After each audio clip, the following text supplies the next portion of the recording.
MS Talks International Speaking Championship 2022. Please welcome Sachin Singh Rajkumar from Prayagraj.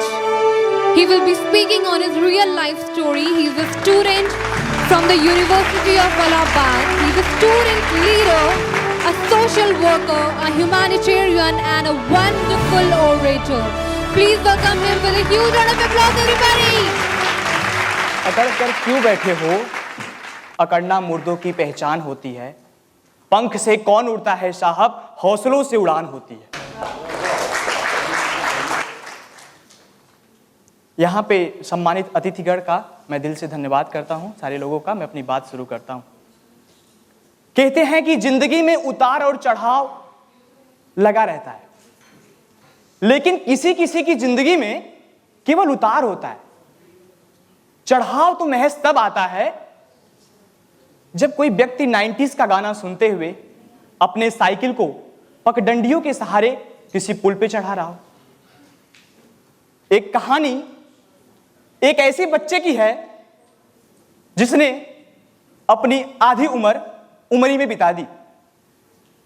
कहते हैं जौनपुर दो चीजों के लिए बड़ा फेमस है, एक तो देसीपन, दूसरे देसी कट्टे। कहते हैं कि उस बच्चे ने बचपन से संघर्षों की सीढ़ियां को देखा था। वो बच्चा बचपन से जब अपने बाप के हाथों में पड़े छालों को देखता था तो अपने वजन से ज्यादा वजन के हल को उठाने का प्रयास करता था। उस बच्चे को एबीसीडी तो नहीं आती थी, खैर अपने माता के साथ आंगनबाड़ी केंद्र में बैठकर क ख ग की रट लगाता था। कहते हैं जेब में पैसे हो या ना हो, लेकिन हमेशा हमें सपने आसमान के देखने चाहिए। उस बच्चे के पर तो नहीं खुलते थे, लेकिन उसके बाप ने उसको आसमान में उड़ाने का ख्वाब देखा था। लगभग कक्षा 8 तक सारे बच्चों के दूध के दांत टूट जाते हैं। उस टूटे हुए दांत के साथ बच्चे का पिता का हौसला भी टूटने लगा, क्योंकि इस दुनिया में अगर सबसे मुश्किल और सबसे महंगी कोई चीज है तो वह है शिक्षा। शिक्षा की कोई कीमत नहीं लगाई जा सकती, लेकिन आज तो स्कूलों में बोलियां लगाई जाती हैं।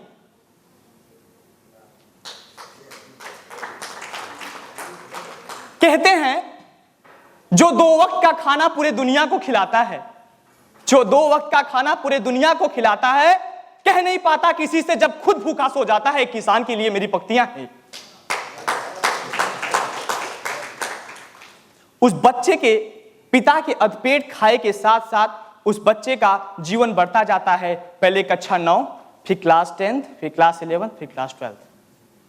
कहते हैं काशी में मोक्ष प्राप्त होता है। तो हां, उस बच्चे को जीवन जीते ही काशी ने मोक्ष दे दिया। 1700 रुपए में उसकी मां ने 4 जिंदगियों को संभाल रखा था। उस मां पर बोझ बनना भी उस बच्चे के लिए थप्पड़ के समान था। कहते हैं कोहिनूर दुनिया का सबसे महंगा हीरा होता है। कोहिनूर दुनिया का सबसे महंगा हीरा होता है, लेकिन एक मां के लिए उसके बेटा से बड़ा कोहिनूर कोई नहीं होता है। पढ़ना, वो भी खास तौर से एक असक्षम परिवार में पढ़ाई करना, दुनिया का सबसे मुश्किल काम है। उस बच्चे को भी पता था एक इंटरसिटी नाम की ट्रेन इलाहाबाद को जाती है। उस बच्चे ने सुना था कि वहां सपनों को हकीकत बनाया जाता है।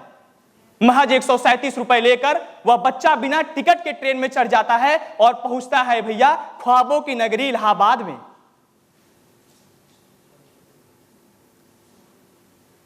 शंभुनाथ हो, चाहे एमआईटी हो, चाहे ट्रिपल आईटी हो, इंजीनियरिंग करने के लिए डिग्री नहीं साहब, रुपया चाहिए।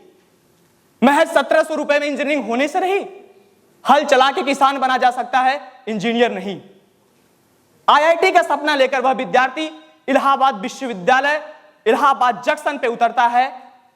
ऑक्सफोर्ड ना सही, पूरब का ही ऑक्सफोर्ड सही। उस बच्चे को एक बात तो समझ में आ गई थी कि जब उसने देखा कि एक इंजीनियर का स्टूडेंट, इंजीनियरिंग करने वाला स्टूडेंट 10 लाख रुपए देकर इंजीनियरिंग कॉलेज में एडमिशन लेता है और उसके बाद पढ़ने के लिए अपनी किताबें इलाहाबाद यूनिवर्सिटी के नुक्कड़ पर लगी रद्दी किताबों के भाव खरीदता है। तो उस बच्चे को तो ये समझ में आ गया था, पढ़ाई करना मुश्किल है लेकिन पढ़ना आसान है। उस बच्चे ने मन में प्रतिज्ञा की कि जिसके मन में बचपन से भरा गया हो कि गरीब के बच्चे पढ़ नहीं सकते, उस बच्चे ने अपनी फटी जेब से अपने सपनों के सिक्कों को निकाला और इस बात को गलत साबित करने का प्रण लिया। एक ऐसी बस्ती में पहुंचता है जहां पे स्कूल के नाम पे कुछ भी नहीं होता है। एक वंचित परिवार के बच्चे को एक शिक्षित नागरिक बनाने का प्रण लेता है। एक परिवार से 2 परिवार, एक बस्ती से 10 बस्ती, 2 परिवार से 40 परिवार, 10 बस्ती से 40 बस्ती, आज यह 540 परिवार तक यह कारवां पहुंचता है। स्वदेश सेवा संस्थान, एक छोटा सा नाम और एक बड़ी कोशिश। आज स्वदेश सेवा संस्थान नाम को पूरे प्रयागराज में पहुंचाया जाता है। वहां पे 540 बच्चों को फ्री ऑफ कॉस्ट एजुकेशन दिया जाता है, साथ में उनकी जरूरत की पुस्तकें भी उनको दी जाती हैं। कहते हैं कि उस बच्चे के इस कारवां को देखकर तमाम तरह के युवा उसके सहयोग में उतर आते हैं। इस पढ़ाई की इस पैसे कमाने की होड़ में पता नहीं वो बच्चा सक्सेस हो पाया कि नहीं हो पाया, लेकिन इतना जरूर पता है आज अगर कोई उस बच्चे को दिल से लगाता है तो बच्चे के आंख में आंसू होता है और बच्चा केवल यही कहेगा, शिक्षा कोई भिक्षा नहीं है। मुझे नहीं पता कि आप जिस बच्चे की कहानी सुन रहे हैं उस बच्चे के बारे में आप क्या सोच रहे हैं, लेकिन आप सभी की मौजूदगी में मुझे यह बताने में बड़ा गर्व महसूस हो रहा है। उस बच्चे का नाम है सचिन सिंह राजकुमार, यानी मैं। Thank you.